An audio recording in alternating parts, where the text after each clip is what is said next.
This is every crypto credit and debit card that I could get my hands on. It's pretty much every crypto rewards card that exists. After months of opening accounts, trying cards, finding the loopholes, the hidden fees, most importantly, finding the free crypto, I have everything you need to know, and all I ask is that you take 1 second, let me know you're watching, let YouTube know you're watching, hit the like button.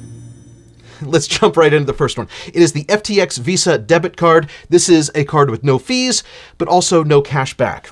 No perks, really nothing special going on here. It's not even a metal card. Just so you know, I'm gonna go in order from the least to the most crypto back, and that's based on the highest advertised rewards rate. You'll see as we go to the higher levels, as much as 10% back, the restrictions, limitations, and commitment gets higher too. So for most people, the sweet spot is probably gonna be somewhere in the middle. But what does the FTX card have? Well, it lets you spend USD or crypto. It's interestingly a white labeled card that is powered by a company called Swipe. That company was acquired by Binance, and Binance has their own debit card where you can get up to 8% cash back, but it's not available in the US. We'll talk more about that in a minute. But bottom line for the FTX card, and by the way, not a review of the crypto trading platform. I'm just talking about the cards. And this is a card, but I will not be using it. Next up, the Robinhood Cash Card. This card has a wait list. It's replacing their current cash management product, which basically was a debit card with no fees, but also no perks. The account paid 0.5% APY on your uninvested cash. Interest is so old school and essentially non-existent now that they scrapped the program and they're replacing it with this cash card. It is a debit Mastercard. It is basically tied to a spending account, which is a separate account from your brokerage account. It is not a cashback card with a traditional earn rate. It actually just auto invests in stocks and crypto for you using a roundup feature. Basically, you make a charge, they round up to the nearest dollar and take the change, and at the end of the week, invest it for you. And they'll do that for up to $100 a week, but that's your money. They're rounding up the purchase and taking it out of your account to invest it. So I don't count that as a card reward. What I do count is the bonus on the weekly roundup amount. And that is a random amount somewhere between 10% and 100% of the rounded up amount. It's basically a little sweepstakes that they do for each person at the end of the week. And you have a chance of getting that amount doubled. But it is capped at $10 a week. So after all of your spending for the week, if that rounded up amount ended up being the $100 maximum and you got the 100% match, you're not going to get $100. You're only going to get $10. So best case scenario, $10 a week, you could make $520 a year if you max out this card. It does have other features like the deposit and invest part of your paycheck. They say you can get faster access to your pay. That's similar to other products like Current. And they also say coming soon, rewards and additional cash back at certain stores, but no information yet on how that's going to work or how much cash back that will be. So bottom line here, roundup and auto investing is kind of a neat gimmick. Best case scenario, $10 a week. So I will not be using this card. Next up, the Crypto.com Midnight Blue Visa Debit Card. This is what I would call the entry-level free card from Crypto.com. You get 1% back on everything with no categories. That is paid in CRO, their native Chronos token. You get that instantly credited to your account at the time of purchase. No annual fee, no staking requirement. It is a metal card. You probably remember there was once a time when debit cards didn't pay anything back. And that's still mostly true, but we are seeing more and more debit cards with cash back. A lot of these crypto cards are actually debit or prepaid debit cards. And this Midnight Blue card with 1% cash back, it's a good option. I wouldn't personally use it unless you didn't have access to a card with 2% back. Tons of free options in the US that have that. But this could be good for people in other countries where they're not as generous with the cash back. Next up, the Nexo Card. This card also has a waiting list, no annual fee, Visa debit. They say you can earn up to 2% back in Bitcoin or Nexo coin, but what does up to 2% mean? Instant cash back on all transactions, but really there's no other info. And because this is a wait list, I couldn't get this card to try it out. And even when you're logged in, they remove the card from the nav. If you're on the app, there's another wait list, which interestingly, instead of the Visa logo, they're showing a Mastercard. Who knows about this card? The help site says the card will be linked directly to your credit limit and allow you to spend your funds on purchases without the need to withdraw funds to any bank account. Anyway, I'm on the wait list. There are 480,000 people in front of me. Bottom line, I can't use this card until I actually get this card, but I do know that up to 2% means that sometimes you're going to earn less than 2%. And I will not be using this card. Next up, the SoFi World Elite Mastercard. And this is the first actual credit card in the list. It's not a pure crypto card, but you can redeem for crypto or stocks or cash. Because you can redeem for crypto, I did include it in this roundup. That is deposited into your SoFi account. They say you can have unlimited 2% back on everything. This card does have some additional credits and perks. It is a World Elite Mastercard. It comes with cell phone coverage. All the standard Mastercard perks at that level apply. You get the $5 a month Lyft credit. After you pay for 3 Lyft rides, you get the 3-month trial to DoorDash, and you get a $5 credit on up to 1 meal per month from DoorDash. It used to be 2, but Mastercard changed that to 1. Bottom line on this card, it's comparable to other 2% cashback cards. It is a World Elite card with no annual fee. Those cards typically have a $95 annual fee, so a little bit of value there. But unless you use SoFi anyway, I wouldn't personally go out of my way to get this card. Next up, the Crypto.com Ruby Steel card. This is the first staking level of Crypto.com cards. It's a metal card, red ruby steel, 2% back on everything, no categories. It's paid in CRO. You get that instantly credited to your account. They've added free Spotify, which is a $14 a month value. There's no annual fee, but there's a $400 staking required. And staking is basically an investment into the CRO token. Just like any crypto, if the price of CRO goes up, your account is worth more. If it goes down, your account is worth less, but really you're locking up that money for the entire time you want the benefits of the card. It's a minimum of 6 months, but if you unstake, you basically go back to the benefits of the free version of the card. But if the value of CRO goes up, let's just say, for example, it were to double. Your $400 became worth $800. You could unstake the $800 and then restake $400 and keep this card. Bottom line, I think 2% is the minimum you should go for when you're talking about a rewards card, and this card is 2%, and it does have the free Spotify, which if you subscribe to Spotify anyway, that's $170 you'll be getting right back. So if you're going to get a Crypto.com card, I'd say this is a good one to start with. And if you're going to get this card, I can actually give you a better deal if you use my invite link, heythere.tv/crypto. You'll get up to $45 in CRO. You'll get the normal $25 when you stake for this card, and you'll get an additional $10 when you make a $100 transaction, and then $10 more when you trade $500 of crypto. So you might as well use invite code Dave. Next up, the Gemini credit card. This is a Mastercard, another credit card, not debit. This is another card on a waiting list. They say they've started issuing cards. They have not issued one to me yet. It is a metal card, comes in your choice of colors, black, silver, or rose. This card has earning categories, which I'm not the biggest fan of, but you do earn 3% on dining with an asterisk. That means there's a limitation, maximum of $6,000 annual spend in the dining category. You'll earn 2% on groceries, 1% on everything else. You earn in Bitcoin or Ethereum or one of 40 other cryptos that you choose. You're paid instantly, and it does include some of the other Mastercard benefits, exclusive offers with select merchants like DoorDash, HelloFresh, Lyft, ShopRunner. Bottom line for this card though, not the best earning rates. Spend categories. The $6,000 a year spending cap is similar to my old Bank of America cash rewards card where you earned 3% on dining, but with preferred rewards that went up to 5.25%. But I figured out I hit the cap every single time. So I know that for me, $6,000 a year is not enough for dining. Anyway, once I am off this wait list, I'm not going to be using this card. Next up, the Venmo credit card. This is another 321 credit card, no annual fee.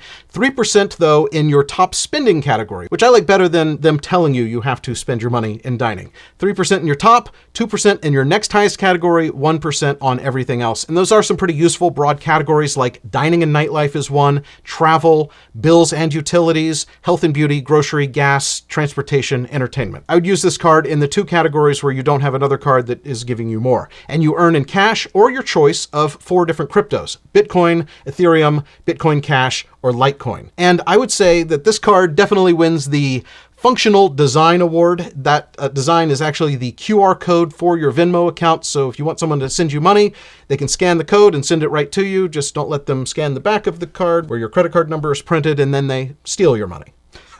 Bottom line, I'd say the best use for this card is the 3% in whatever category you're not getting 3% somewhere else. And speaking of 3%, the next card is the Crypto.com Jade and Royal Indigo card. And this is where I think the Crypto.com cards get really interesting. It is 3% back on everything. They give you the free Spotify worth $14 a month. They add free Netflix, another $14 a month. They also add Lounge Key, which is like Priority Pass. I'm not sure the value there. A lot of the MasterCards have that as well. It is a metal card, your choice of Jade Green or Royal Indigo. I'm not sure who in the marketing department is naming these, but I think that they wanted to work at a comic book. There's no annual fee, but they've upped the staking required to get this card to $4,000. That is an investment in CRO. Don't think of it as a fee. Think of it as an investment. And unlike the Ruby card, you'll actually earn interest on this, 10% APY on your $4,000 plus whatever fluctuation the CRO token does. Bottom line, 3% is an awesome rate for everything. This card has Spotify and Netflix.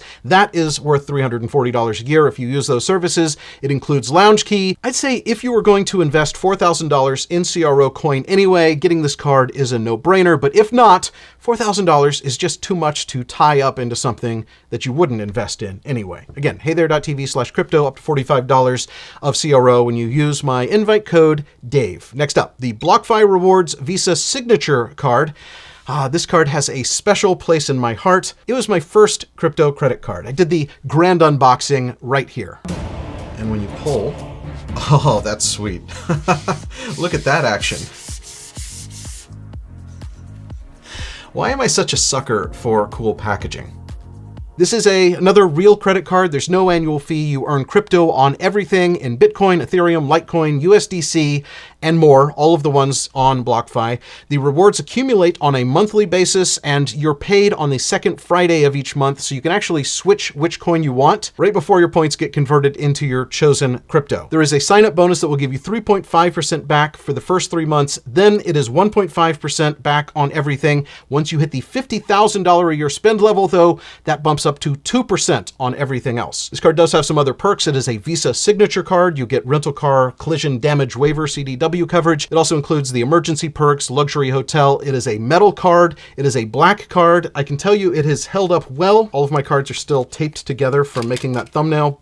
Still in perfect condition after heavy use. Bottom line, 3.5% is a great rate for the intro period. It is a real credit card instead of debit, which I prefer. The 2% on amounts over $50,000 is good, not the best, but no annual fee, no staking. Overall, I'd say that this is my best card that doesn't have any commitment. I really like the card. I'm not currently still using it, but heythere.tv/BlockFi if you want to get $250 of Bitcoin. I like to only use referral links when it gives you something of value that you wouldn't be able to get otherwise. On to the next card. It is the Coinbase Visa Debit Card. This is another card that is on a wait list, but I actually got this one months ago. It is a plastic card, and it's actually kind of it's such a thin card, but it's kind of refreshing. My wallet has gotten so heavy with metal cards that having this thin piece of plastic is neat. And it does earn up to 4% back on everything. It's either 1% or 4%, depending on what you choose to earn in. You'll earn 4% if you choose Stellar, the Graph, AMP, or Rally, and 1% if you choose Bitcoin, Ethereum, Dogecoin, or DAI. So if you want to earn in Ethereum or Bitcoin and you want to earn at the highest rate, you pretty much have to be active in swapping, which then introduces fees and spreads. That cuts into the effectiveness of earning at 4%. Coinbase is rolling out Coinbase One, which has no fees, but that costs $29.99 a month, so that wouldn't be worth it purely for the additional rewards. But I personally would much rather earn in Bitcoin or Ethereum. For example, if you look at the past 1 year average return for Ethereum, Bitcoin, Doge, and DAI averaged together, and DAI is a stablecoin, so it didn't really fluctuate, those four averaged a 62% gain, compared to Stellar, Graph, AMP, and Rally, which averaged a 43% loss. Just saying. Bottom line, I love Coinbase. I trade on Coinbase Pro. The card is comically thin, but kind of in a good way. Unlimited 4% sounds great, especially on a no-fee card, but I would personally rather earn in a different currency. But heythere.tv/Coinbase will get you $10 of free Bitcoin. I personally won't be using this card for the 4% because I'm getting 5% from our next card, the Crypto.com Icy White and Rose Gold card. The headline here, though, it requires a $40,000 stake. $40,000 investment in CRO. I staked on November 3rd, and my $40,000 is now worth $71,000. And this is the main card that I'm using right now. I switched from BlockFi back in November because it is insane to get 5% back on everything. Again, it's paid in Crow instantly, no annual fee, but a $40,000 stake is required. Where the green and Indigo cards are earning 10% APY on their $4,000, this level pays 12% on $40,000. It's a metal card, your choice of Icy White or Rose Gold. I picked Rose Gold because I already have an Icy White card in my wallet. I don't know how icy it is, but my Apple card is white and I don't have any pink cards. It actually looks way less pink to me than I imagined. It almost has a copper feel to it, but anyway, I like the way it looks. A lot going on with this card, so a quick summary. 5% back on everything. Free Spotify, free Netflix, free lounge key, plus you get to add a guest. It also adds Amazon Prime, which is worth $15 a month. It also bumps the 5% up to 10% for Expedia for up to $50 a month.